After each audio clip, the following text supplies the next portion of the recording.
Welcome to the Healers Café, conversations on health and healing with Dr. Manon. So welcome to the Healers Café, and today I have John Coleman, and he is a naturopath and a Bowen therapist, and he was trained at the Southern School of Natural Therapies in Australia. And the Australian College of Natural Medicine. And we're actually having a conversation from Australia here.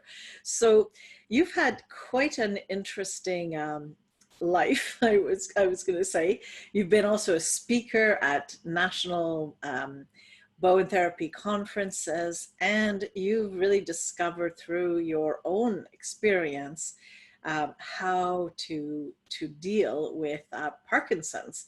So I'm really thrilled that you're here and willing to share, your experience and more about you. So welcome.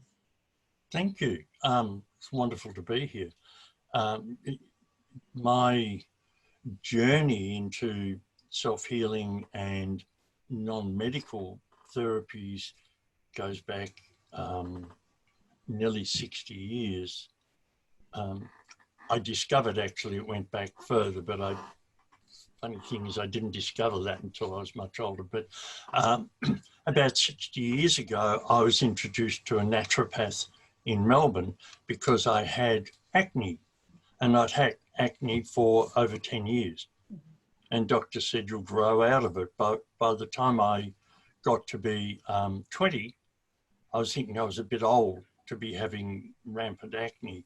And Hainsworth Cock was the naturopath's name, wonderful gentleman who changed what I ate, gave me some supplements, and my acne, which turned out to be a staphylococcus infection, was healed in 6 months. And that intrigued me.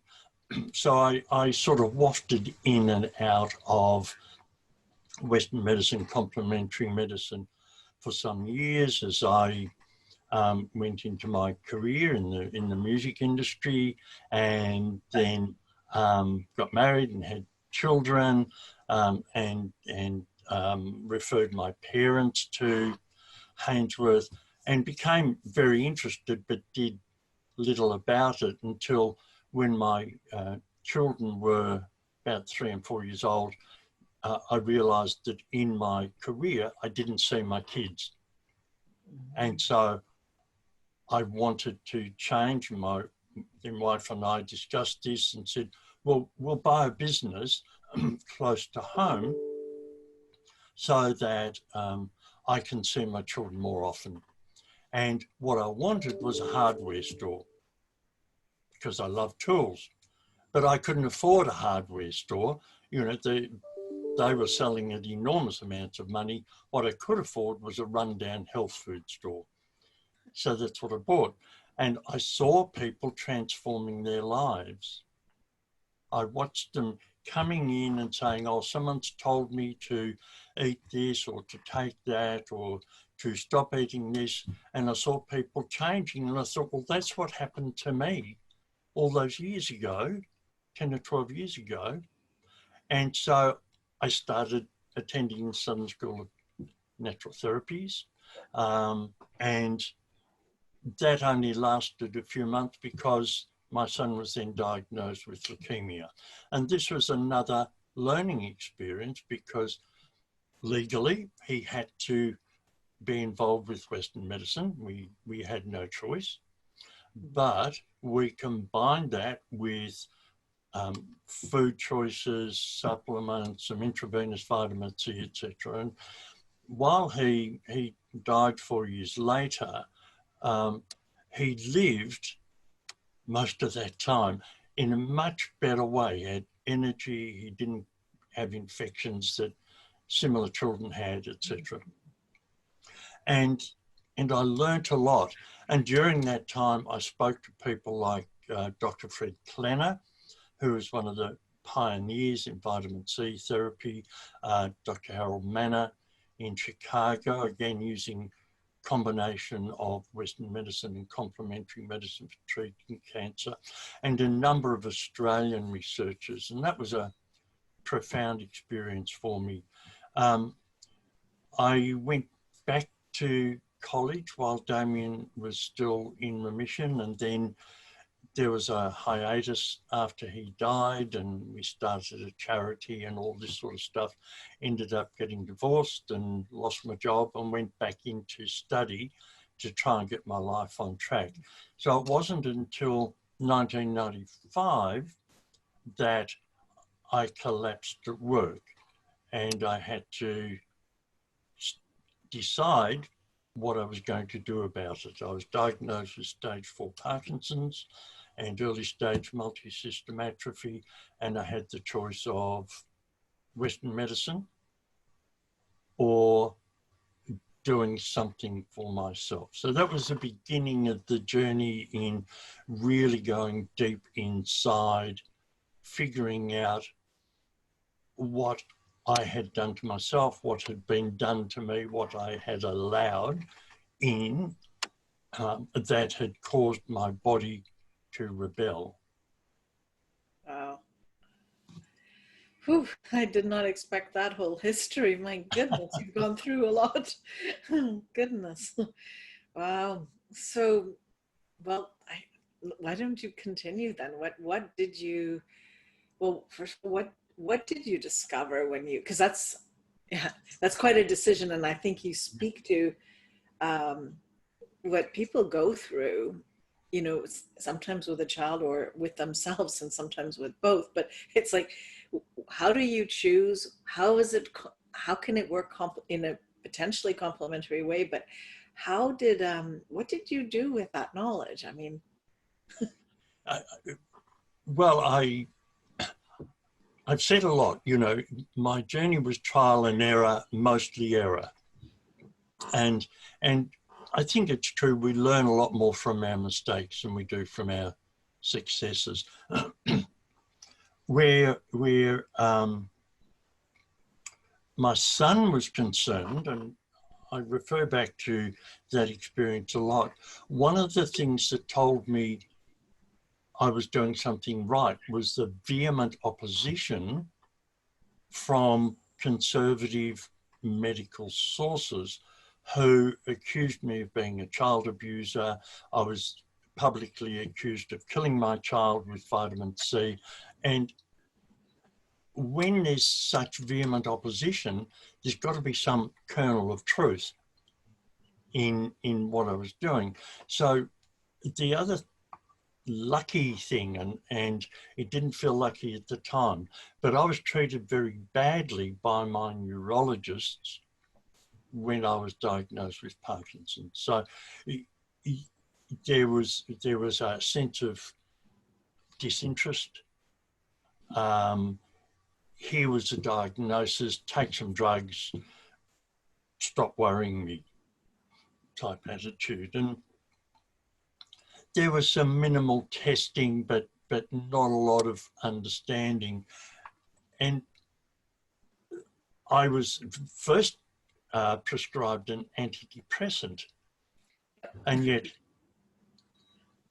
I was working at a hospital in those days. You know, I was a very busy operating room technician in charge of other technicians, access to the library, and the hospital gave me access to their drug guides, etc. And I looked up this antidepressant, and the common adverse effects were the symptoms I was experiencing.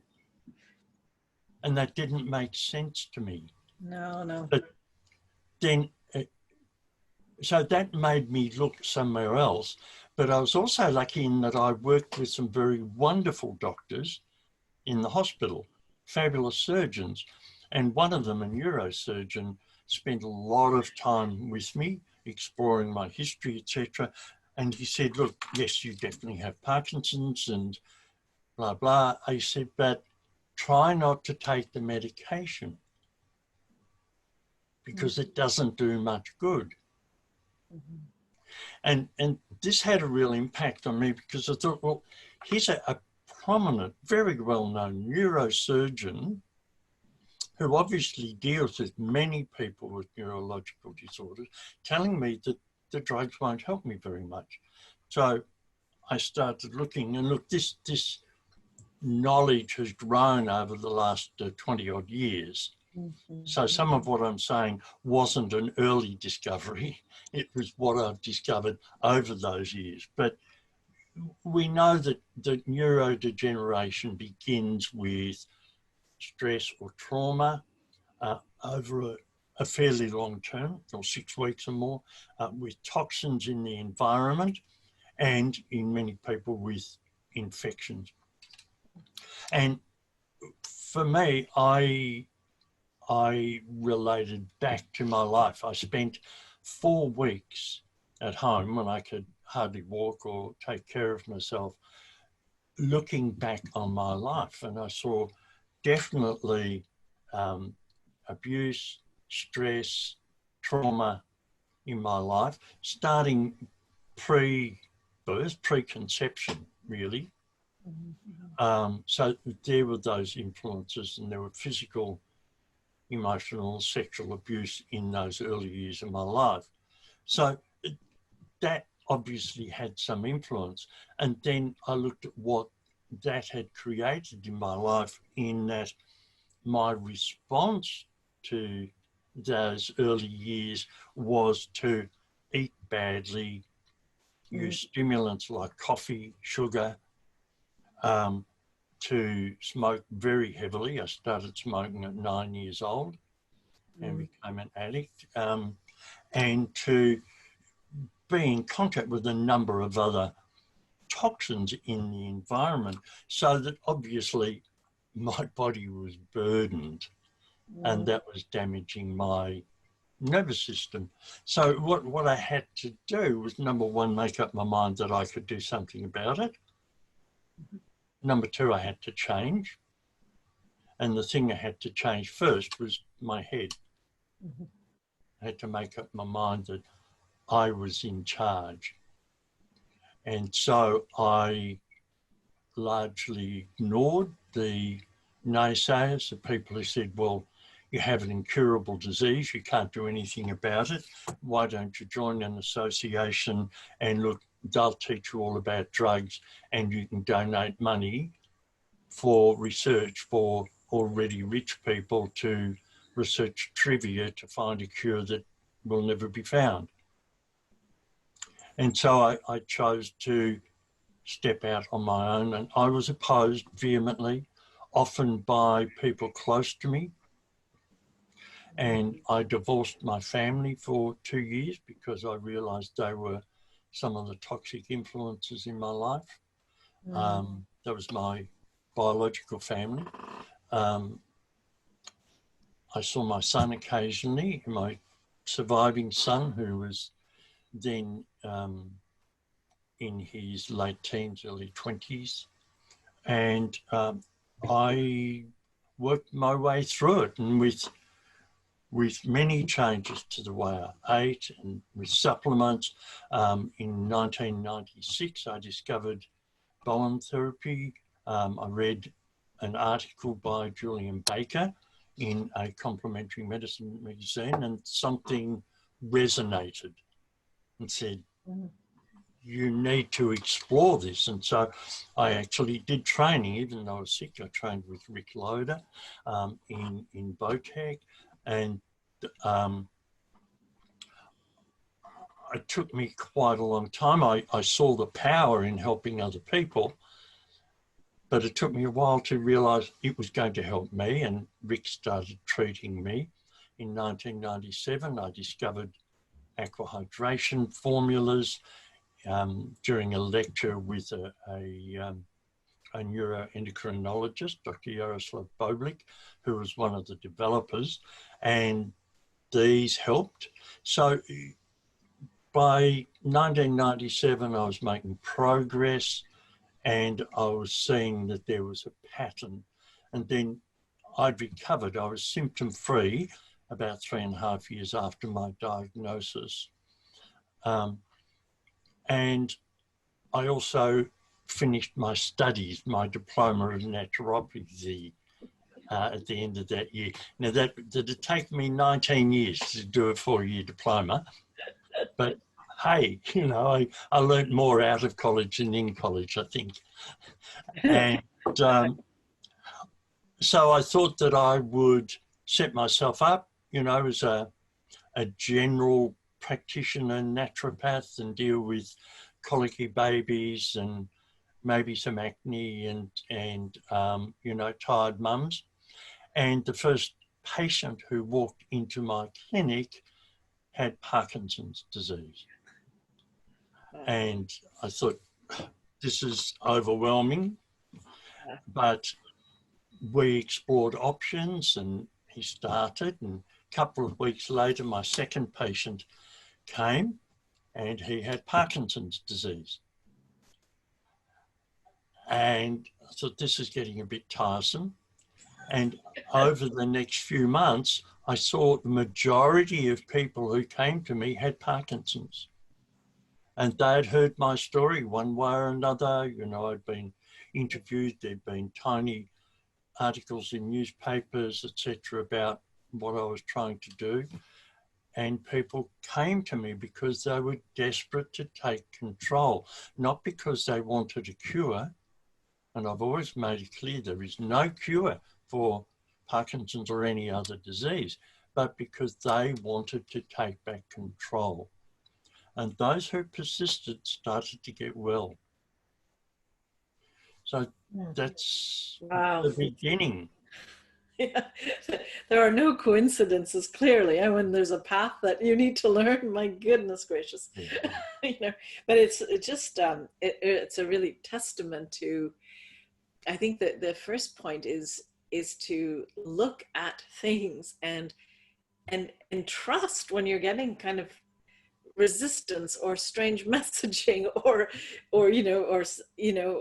whatever might be happening, but to look at that and go, well, there must be something else, there must be something more, you know, and then life just does seem to work for us. You know, it brings, I mean, there's losses, it's hard, and you know, the discovery of all the things and all the people that you've helped, you know, is tremendous. And the hope as well that, you know, that so many people, I know when I was diagnosed with MS, you know, it's like, well, you know, go join a group. And it's like a group that's going to go sit in wheelchairs and going to know that that's their end result. And it's like, no, now I knew that wasn't going to be the case. And I was already a naturopath, but I hadn't figured out why my life was bringing me there, you know, and I hadn't taken full responsibility of why my life was leading me there, right? And I'm not saying we know every disease that we manifest is our fault,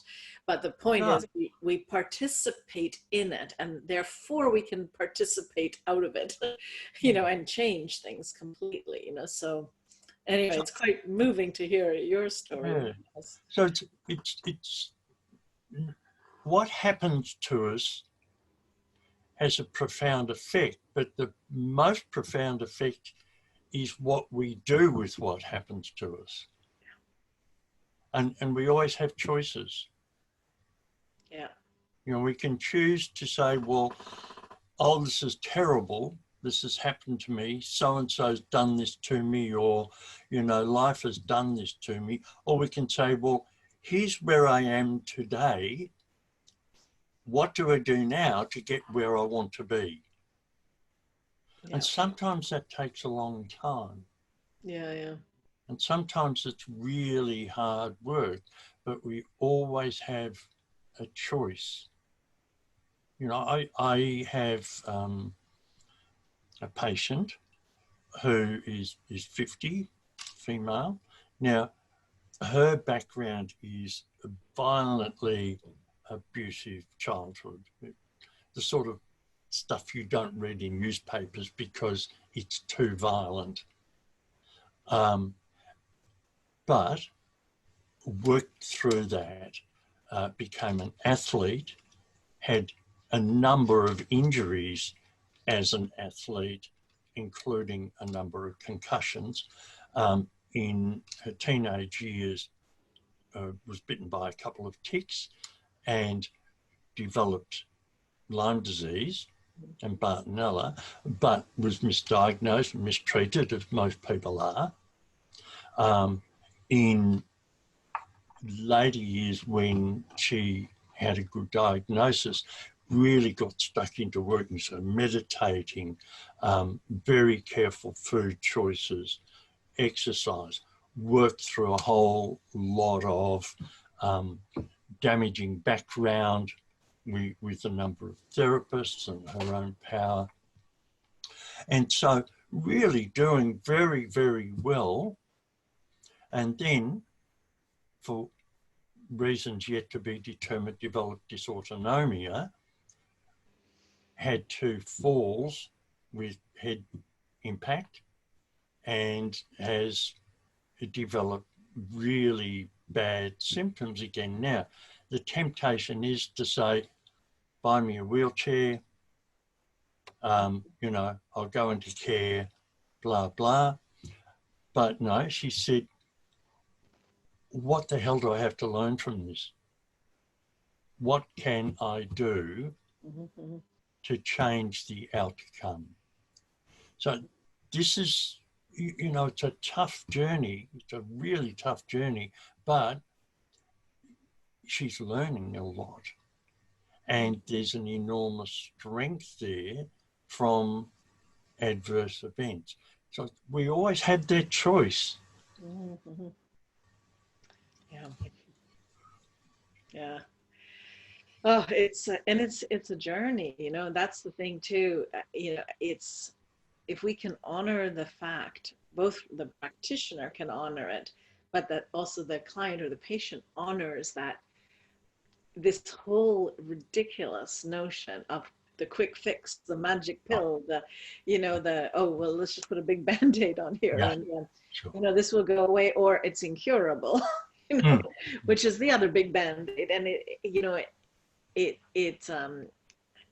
the journey of healing is unbelievably satisfying as well if you engage it, because you learn things that you would never have come across, you know. So Sure. And you transform as a person. You can never be the same. No, and would we want to, when we understand who we were, not that we were bad or wrong, but do we want to be the same? Of course we don't, because that old person was the person that became ill. Correct. Or participated in that piece, you know, because I do get people saying, you know, and I'm very, I'm a crazy optimist, you know, one, because I think I was born that way. But, you know, when I had MS and then I developed stage 4 cancer 10 years later, right? And it's like, goodness gracious, you know, you could say, well, what is the universe doing to me? You know, how is this happening? And it's like, okay, wait a minute here.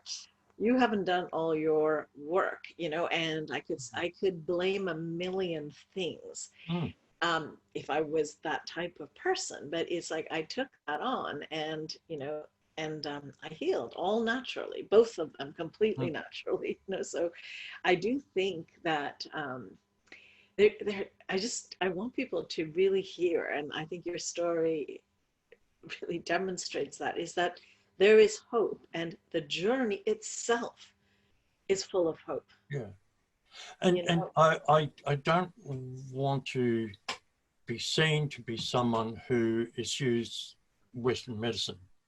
Because, you know, our journeys are a bit similar, Manon, in that in 2015, I was diagnosed with stage 3 cancer. Oh my goodness, on top of this. So that was another time of reflection, saying, well, what haven't I finished? And looking back, I can see reasons that I developed bowel cancer.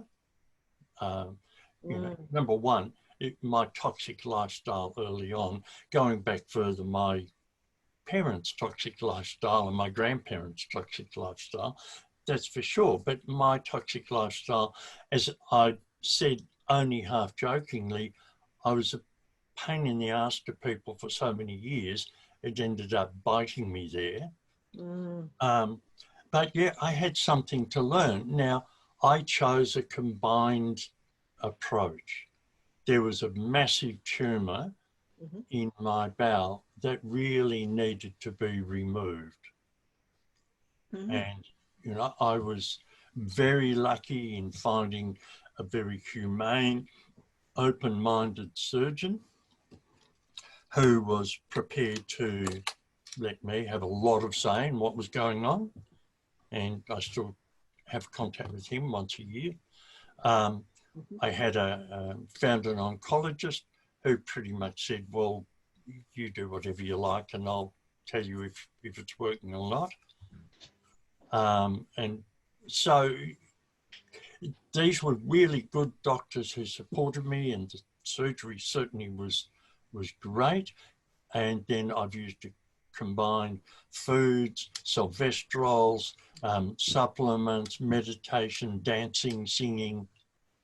Yeah. You know, so it was part of the journey. Absolutely. I had something else to learn. Yeah. And I think that's the key. It's not anti this or anti that. It's having the sense that you're controlling, in the sense, your journey, that you're participating in it, Mm-hmm. that you're being heard, and then you can actually make choices. You know, I think, and then the choice might be in your situation that made perfect sense. And I've seen that absolutely with my patients, you know, where it's the right thing to do. Absolutely. So it's not I completely agree with you on that level too. So listen, I want you to, if you don't mind, like, explore a little bit with your own healing and Bowen. Can you explain why? And I know you also used, because I shared, or you shared with me, your protocol as well. But explain to me what your understanding of how did Bowen therapy help in this, in your recovery with Parkinson's? So I think we're still discovering the mechanism of action to some degree. We know some of it. I intuitively felt that it was helping me. I knew that it reduced my pain and increased my mobility. Particularly, I had a frozen right shoulder and my right hip was very painful. So that certainly helped there. So intuitively, I knew that. When I started treating people with Parkinson's, I didn't have a clear understanding of the protocol. You know, they were my lab rats, if you like.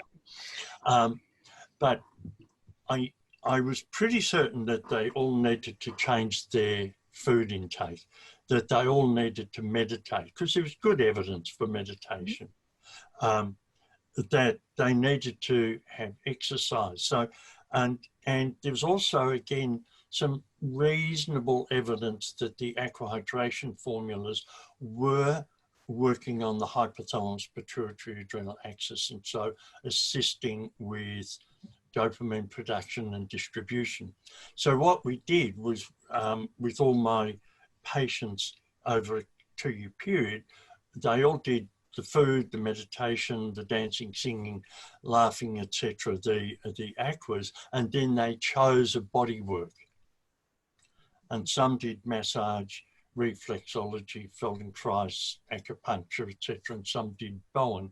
And because at the time I was seeing all my patients pretty regularly rather than having them spread around the world, I was able to keep notes of their progress. And I found at the end of 2 years, the people using Bowen were making better progress.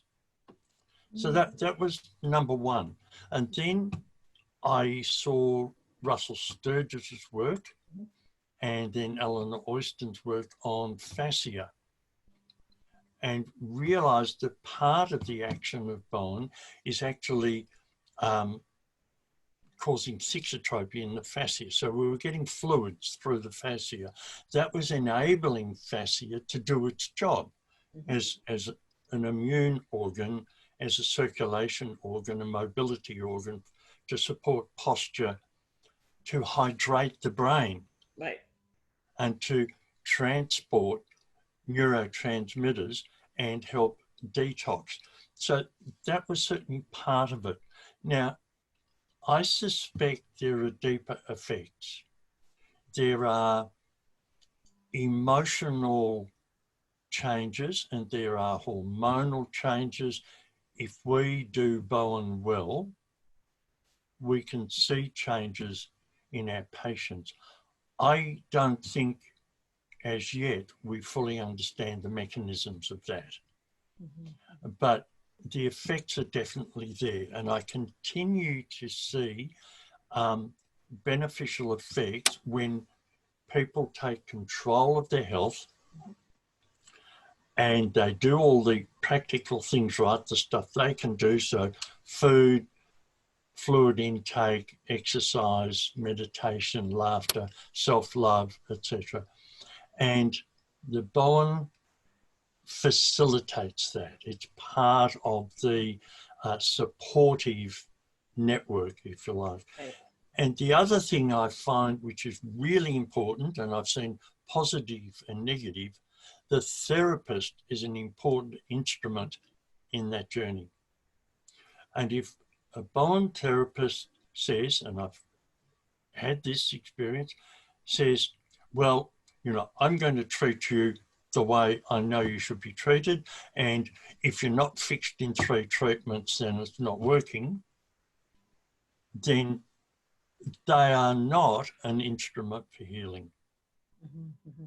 But if the Bowen therapist, on the other hand, is one of those people who relates to their patient, is patient with their patient, allows some discourse, allows the patient to release their emotions as well as their physical being, and is persistent on a long-term journey with them.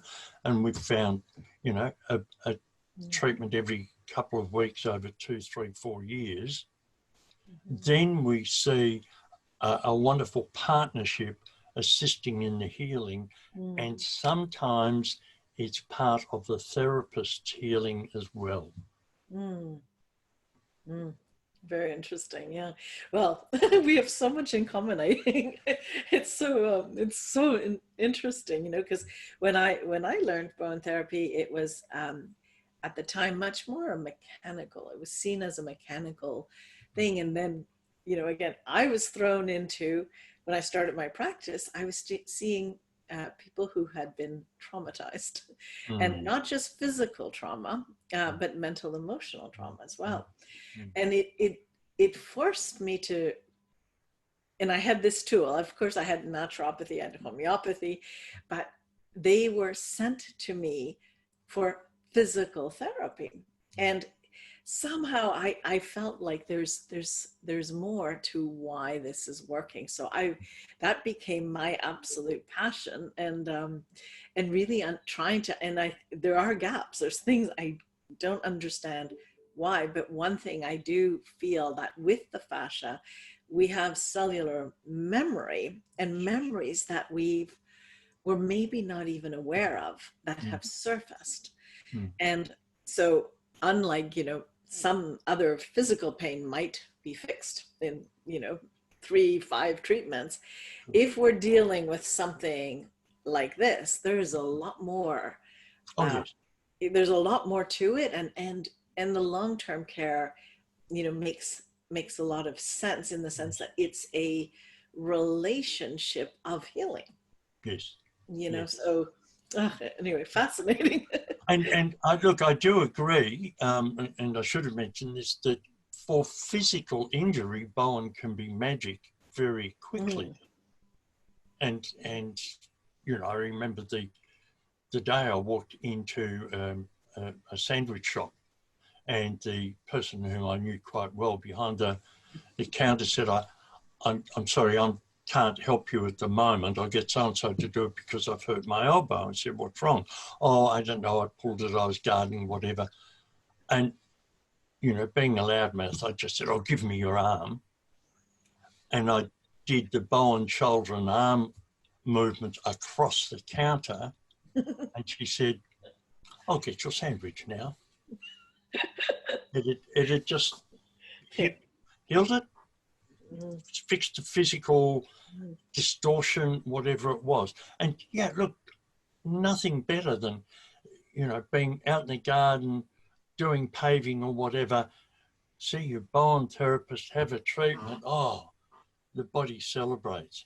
But for Parkinson's, MS, MSA, PSP, chronic disorders, it's a journey. They're chronic for a reason. Nothing's going to be fast. We need to learn. There's a vision I was given many, many years ago. I was in a meditation circle, spiritual development circle. I had a lot of messages come to me, and I was shown a vision of a very narrow footbridge across a canyon, something like the Grand Canyon, huge. And I was told I had to go from this side to that side. And I said, "Well, it's a long way and I'm unwell. I want to ride a bike or drive a car or fly." And I said, "No, you walk." Because every point on that bridge shows you a miracle. The view is fantastic, and every step brings you a new view, a new vision. You need to walk that bridge. And that's our journey with illness, whatever it is, we need to walk. There's no fast way across the bridge. Wow. This has been so inspiring. I'm so glad to be able to share this, with people who need to have hope, but who also need to understand that there's so many, like I say, my little line, there's many different strokes for different folks. But this is a stroke that many people don't know about. So I really wanted to talk, about Bowen therapy, because even though it's not fully understood, and, I started my practice 30 years ago. Fascia wasn't really a thing, right? It was like bubble wrap that we take out, or like packing, in surgeries, they would just take it out, and Sure. Without understanding how significant it is. So anyway, It's such a pleasure talking with you. So any last, anything you want to leave people with? Can I do a little bit of advertising? Absolutely. Okay. And also we're going to put all your links underneath as well, but please. Thank you. Well, my new book, Rethinking Parkinson's Disease, which explores everything we've talked about and more, all the known causes of neurodegeneration and strategies to turn those causes around, will be released around August of this year. So there's links on my website, etc. there. I'm very excited about it because it's the culmination of 20 odd years of research and experience. And is it complete? No, because we are still learning. But to me, it's a very exciting achievement to get this document finished and in the hands of the publishers. And I'm hopeful it will help many people. Other than that, I'm always happy to chat to people, and I love keeping in touch with you, Manon. I keep an eye on what you're doing and what's going on, and it's lovely to see your face again. All right. Well, thank you for being a guest here, and I will do everything I can to get your book out as well. So, thank you. Thank you. Thank you for joining us at the Healers Café with Dr. Manon. For more information, go to drmanonbolliger.com.